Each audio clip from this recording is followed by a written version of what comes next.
Bueno, vamos a examinar la reforma educativa del presidente López Obrador. La verdad, sorpresivamente, ayer fue rechazada por un solo voto. Les faltó un solo voto en la Cámara de Senadores para aprobar lo que ya había sido aprobado en la Cámara de Diputados. Sin embargo, todo parece indicar que habrá un periodo extraordinario y que se subsanará este asunto y sí se tendrán los votos eventualmente para reformar la reforma de Peña Nieto.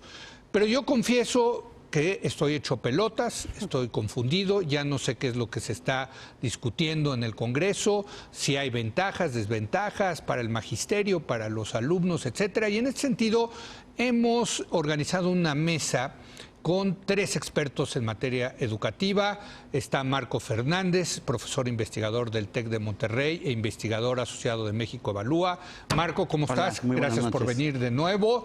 Nos encuentra con nosotros Alma Maldonado. Ella es investigadora del Departamento de Investigaciones Educativas del muy prestigiado Cinvestav. ¿Cómo estás, Alma? Hola, Leo. Gracias por venir. Gracias. Y hola, me da colegas. un enorme gusto recibir también de nuevo a Manuel Gil Antón, profesor del Colegio de México y también un experto en esta materia. Manuel, gracias por venir. ¿Qué tal? ¿No? A ver, perdón, yo estoy hecho bolas, se los confieso.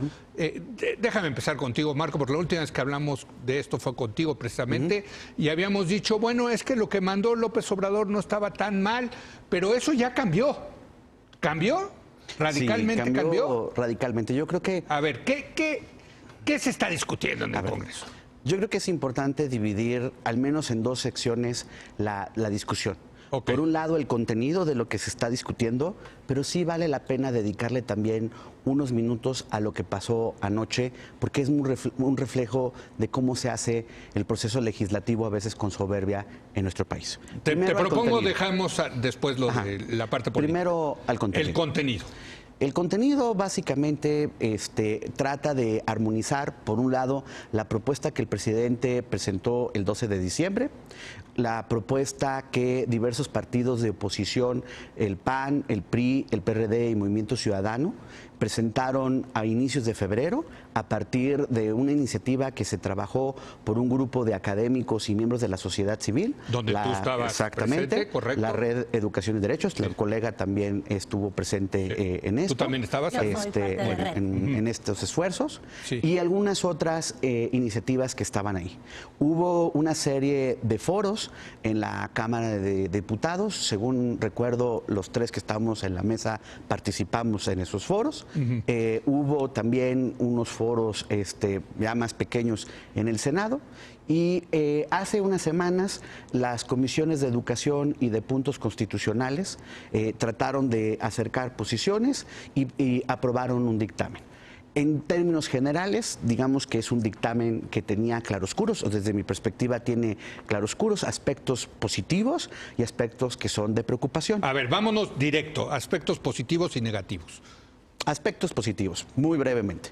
Por ejemplo, destaca tratar de reconciliarse con el maestro, con los maestros de nuestro país que se sentían agraviados de la reforma, al reconocerlos como agentes de transformación social, a reconocerles su derecho a una capacitación continua pertinente para mejorar su labor en el aula. Estamos de acuerdo. En la mesa estamos de acuerdo con eso.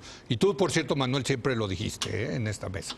Pero bueno, va. ¿Qué Segundo más? aspecto, mandatar al Estado mexicano a fortalecer las escuelas normales del país y mandatar una serie de políticas que tuvieran un enfoque de derechos y de igualdad sustantiva, en donde se privilegiaran políticas educativas a favor de las personas que viven en las comunidades rurales, ¿no? Otro de los aspectos positivos. Esos positivos. A ver, ¿ustedes tienen algo que agregar en positivo? Yo tengo varios positivos. Venga. Corrige errores que vienen incluidos en la iniciativa presidencial, que son graves. Uno de ellos, la eliminación de la autonomía universitaria, que ha sido muy discutida. Sí, bueno, pero eso era una barbaridad de entrada. Pero era un error y era una omisión. El otro es la inclusión de la educación inicial.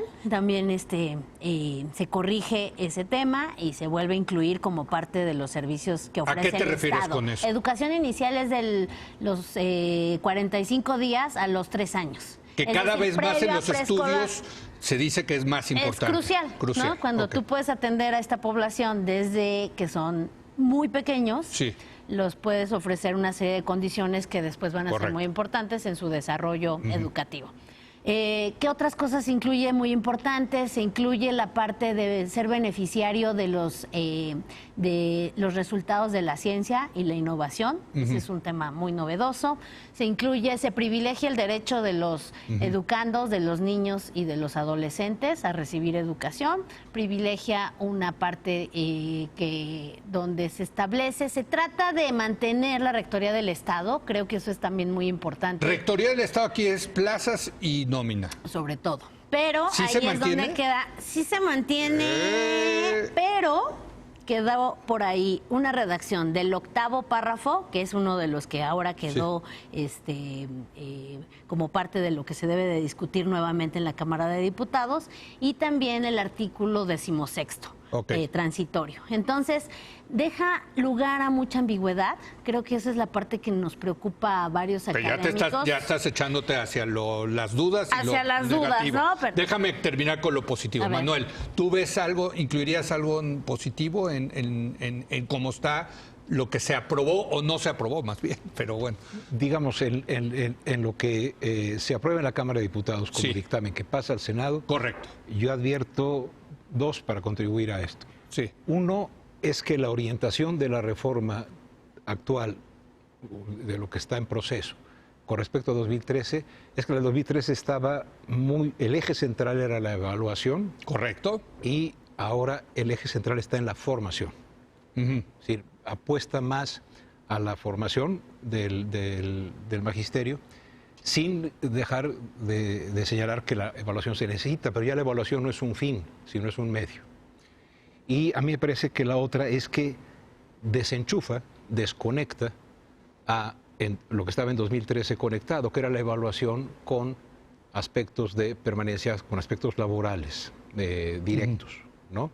Porque eso pervierte a la evaluación. O sea, tú estudias para la evaluación con el fin de conservar tu empleo sin que tenga esto que ver necesariamente con tu práctica. Sí. Entonces a mí me parece que esos dos puntos,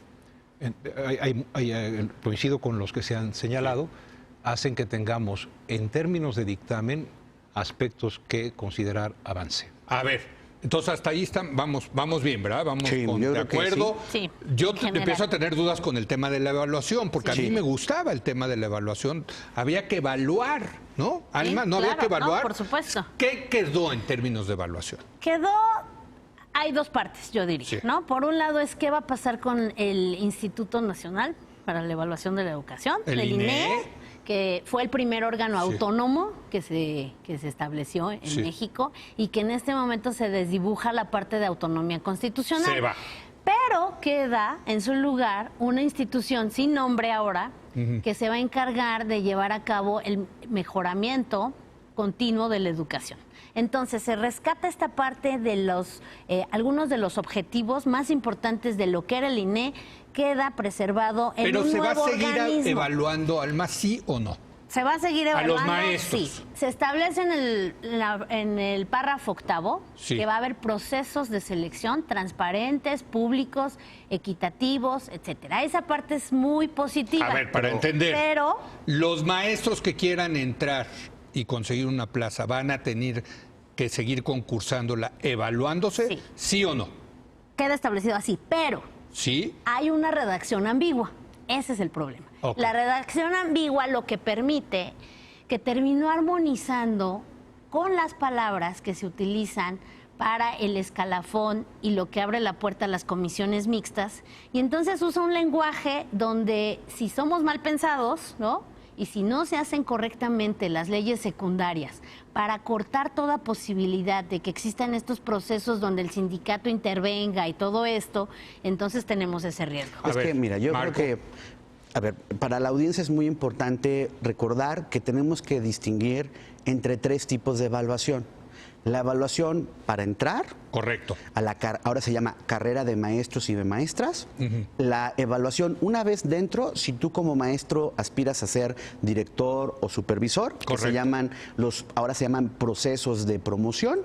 Y la que era la controvertida, la evaluación de desempeño, que como bien apunta Manuel, ahora cambia incluso de nombre, se le llama ahora una evaluación diagnóstica, que es una evaluación que ya no va a tener sus que era la efectos, de permanencia. Exacto, que O sea, tenían te evaluabas efectos para ver laborales. si te quedabas. ¿O Exacto. no? Ok. Esa se vuelve en una evaluación voluntaria con y sin efectos laborales. Es decir, tú la presentas o no la presentas, y si la llegas a no pasar o no tener un buen resultado, no te van a separar del aula por esos malos resultados. Pero a ver, entonces, para entender, ¿sigue habiendo evaluación para entrar al sistema? Pero ahí tanto para entrar como para promocionarte es la controversia a la que se refiere Alma. ¿Por qué?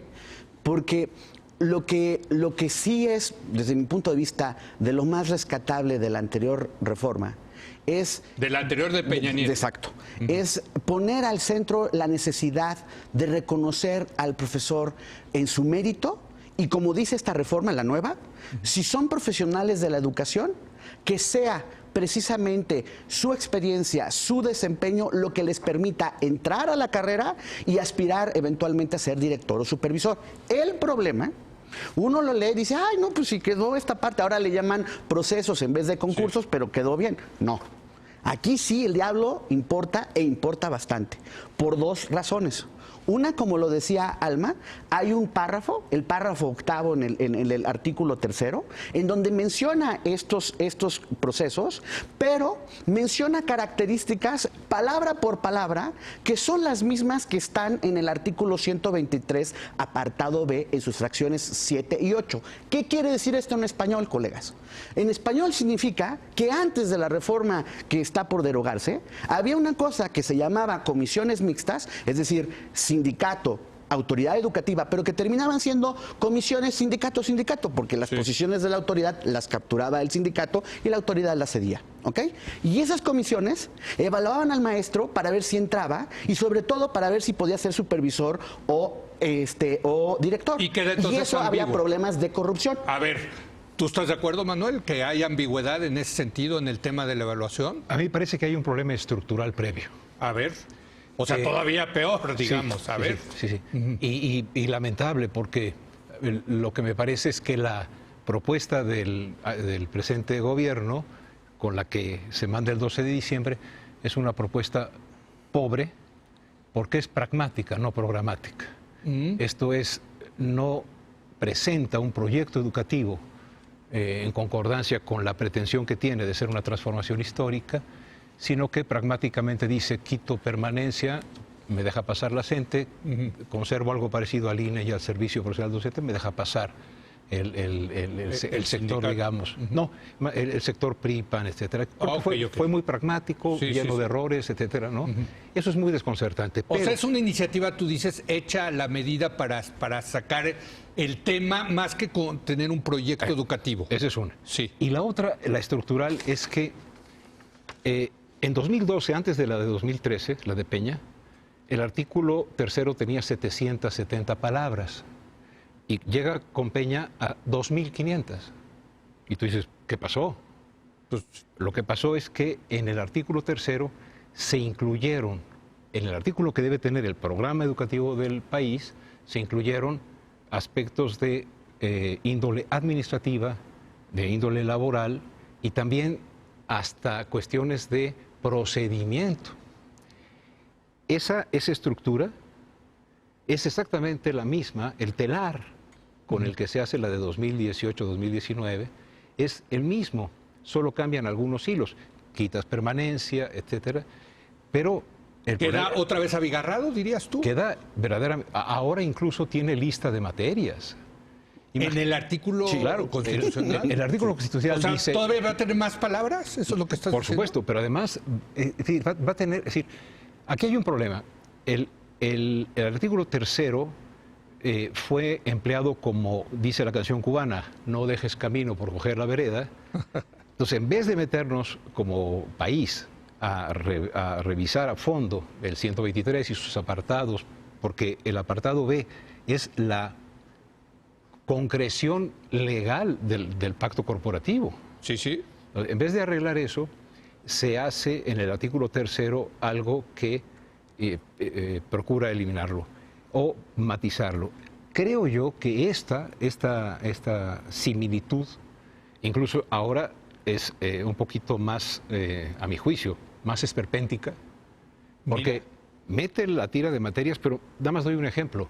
Dice, habrá tales y tales asignaturas, el arte, especialmente la música y tal. Y sigue, ¿no? Entre otras. Como si eso debería estar en la Constitución. Imagínate, si llega un secretario de Estado, voy a hacer una broma, si llega un secretario de Estado que dice que es muy formativo el fútbol, y va a decir especialmente el fútbol, tendría que cambiar por 2/3 la Constitución para que no sea especialmente la música, sino especialmente el fútbol. Se ponen las materias, Alma. pero bueno. Sí. Yo nada más quisiera Antes de decir irnos a la pausa. que el argumento es un poco incompleto, porque también la Constitución refleja las disputas y la condición democrática del país. Entonces, en la medida en que tenemos un partido único, las constituciones eran más sencillas.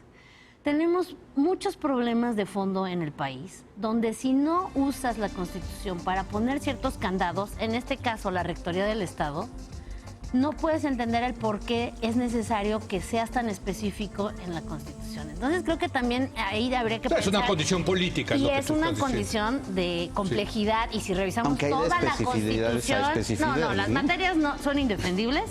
Me estoy refiriendo más a ciertos candados que tenían que estar ahí, y uno de ellos era el tema del control de las plazas. Bueno, déjenme, y quiero regresar precisamente con eso. Hacemos una breve pausa, rapidísimo, regresamos. Seguimos analizando la reforma educativa del gobierno de López Obrador.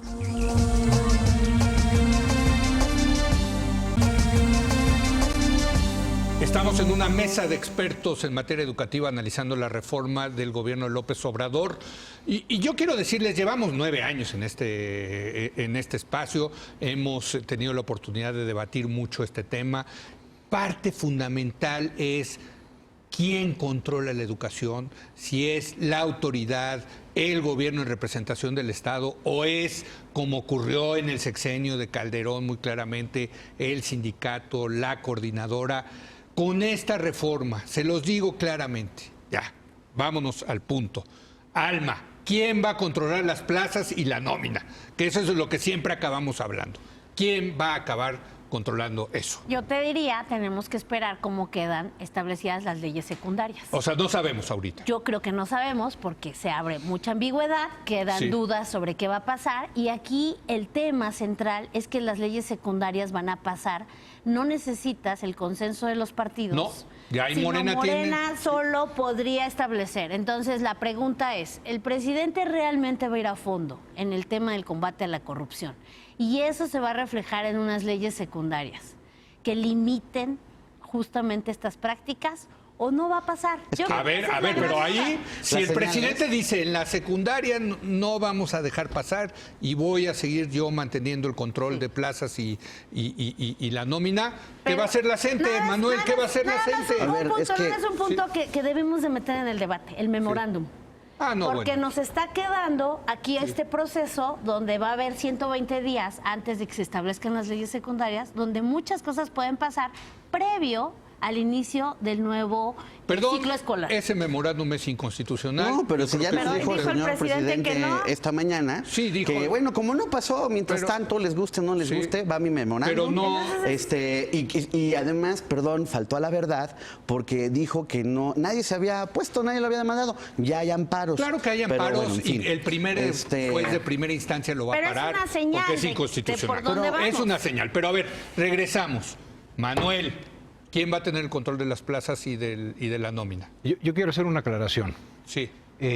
Se dice que hay que evitar que el sindicato tenga el control de las plazas.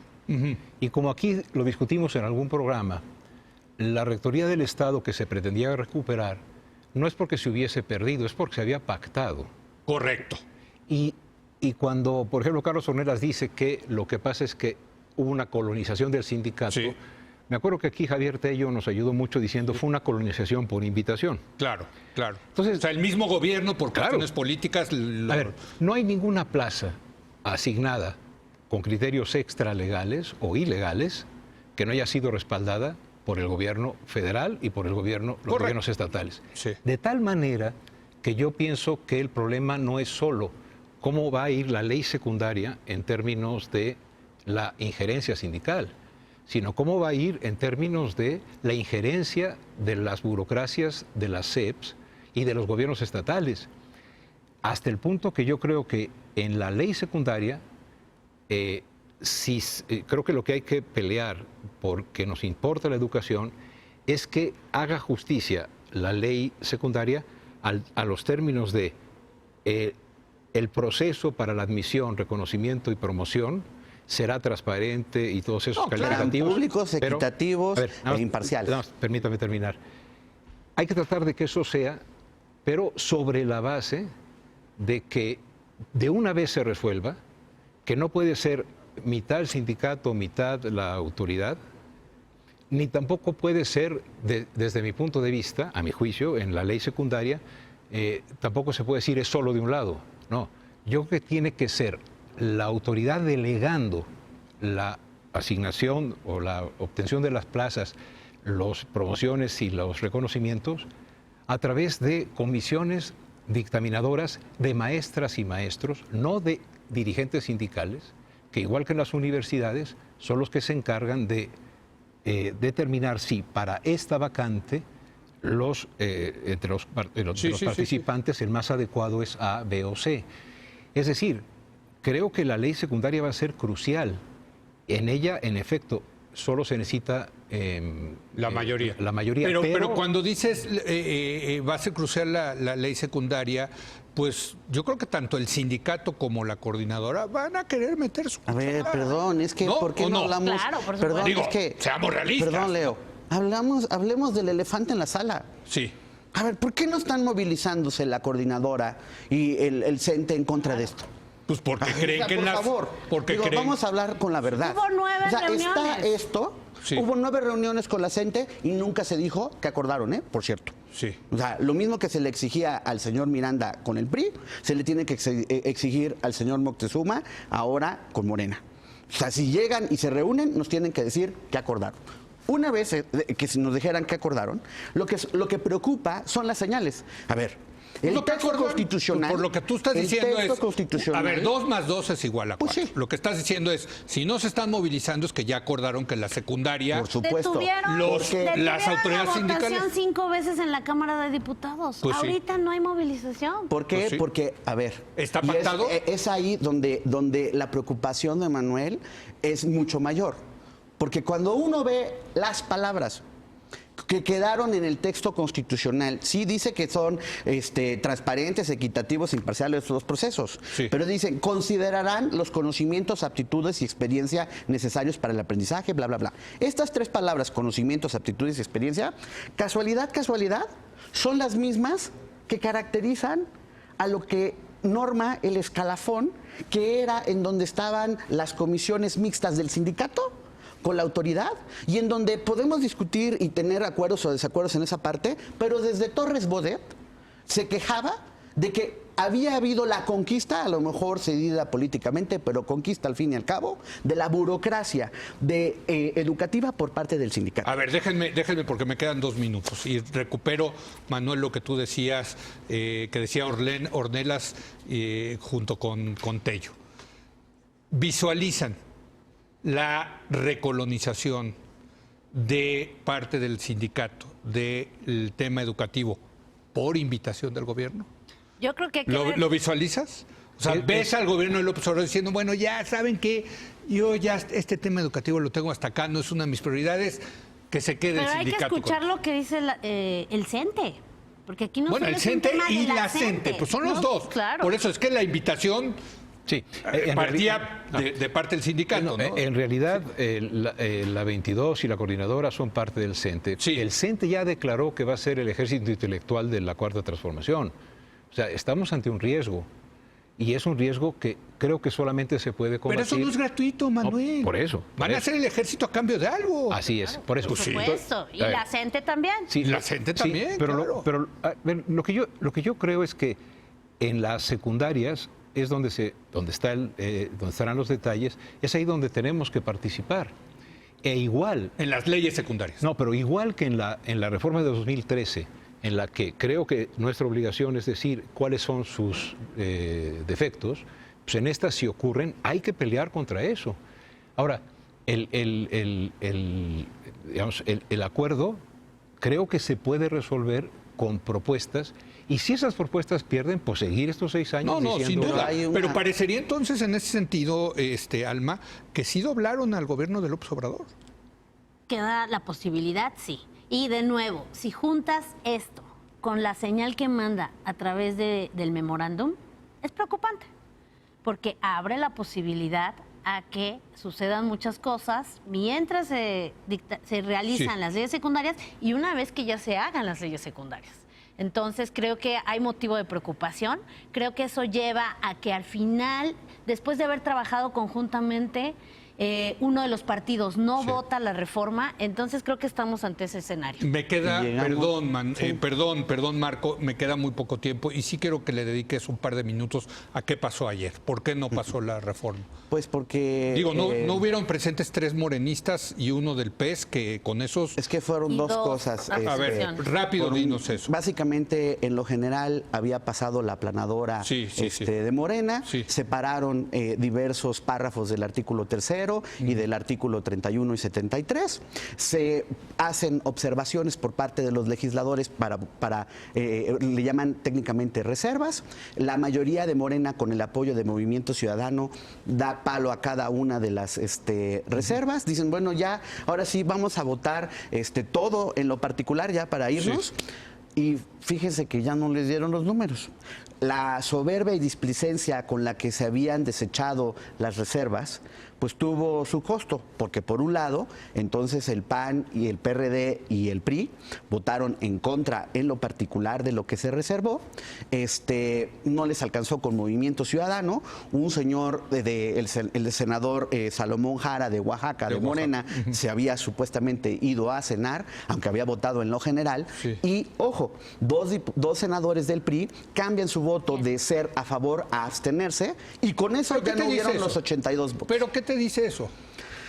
Lo que te dice eso, digamos, que la soberbia es mala consejera para los procesos legislativos. Pero y que el último voto, el voto marginal, cuesta mucho, muy caro. A lo mejor quieren sacar algo más. Y que también hay desaseo en cómo realizan la operación política. Exactamente. Y no van. Y ahí sí Monreal tiene la culpa. Rapidísimo. Manuel, ¿qué te dice eso? Nada más hay que aclarar, sí, hay todo lo que han dicho los colegas, pero hay que recordar que hace 6 años, en 2013, hubo de verdad aplanadora. En 10 días se aprobó y no hubo ninguna necesidad de negociación, ninguna necesidad de parlamento abierto ni nada. Claro, pero ojo, ¿no? Es decir, hoy tenemos este desaseo, esta problemática, sí, pero no olvidemos que la soberbia del pacto por México, ahora reducido, no necesitó ni siquiera poner a discusión nada. Eso sí. Simplemente levantaron la mano y se acabó. Yo creo que la soberbia de antaño, muy mala. La soberbia de ahora, también muy mala. Pero entonces, a ver, no justifica una soberbia a la otra. La educación. Pero no, claro, no, la educación. Seguimos sin tener un proyecto para... Ya sé que nos tenemos que ir, pero hay dos cosas que Perdón, nada son más entonces, ¿fue soberbia o esto hubo aquí una estrategia para conseguir algo de último momento? No, porque ahora, como el 80% se había reservado, prácticamente no hay reforma aprobada. Y ahora uno quisiera pensar, pero las señales no van por ese camino, que sería una segunda oportunidad para poder quitarnos de especulaciones y dejar clarito en el texto tercero que no va a haber este problema del escalafón y demás. Eso no va a pasar. Por consenso. O sea, este país necesita un proyecto educativo que dejemos de estar cambiando cada 6 años. Pero eso es lo que dice Manuel con toda claridad. Aquí el problema es que nadie piensa en el proyecto educativo, sino en qué acabamos siempre hablando: plazas, nóminas, y la incertidumbre que viene para el próximo ciclo escolar. Es que viste que pasó el programa y no nos dio tiempo de platicar. Cometimos el mismo error que la clase política, que es ¿cuál tendría que ser el centro del debate? Claro. El derecho a una educación para nuestros estudiantes que sea realmente de calidad, inclusiva y que realmente resuelva el problema de desigualdad. No, el problema de los dineros. Pues nos tenemos que ir, pero yo los conmino a vernos pronto de nuevo para en cuanto empiece otra vez la Cámara de Diputados a retomar este asunto y las leyes secundarias. Me voy con la tarea de que aquí cierto, ustedes dicen, acá el tema de fondo es las leyes secundarias y no lo podemos dejar. Manuel, te agradezco muchísimo. Gracias por venir, Diego. Alma. Gracias de nuevo, Marco. Colegas, gracias a usted por habernos acompañado. Yo lo espero mañana en punto de las 10 de la noche, cuando otra vez sea la hora de opinar. Aquí nos vemos.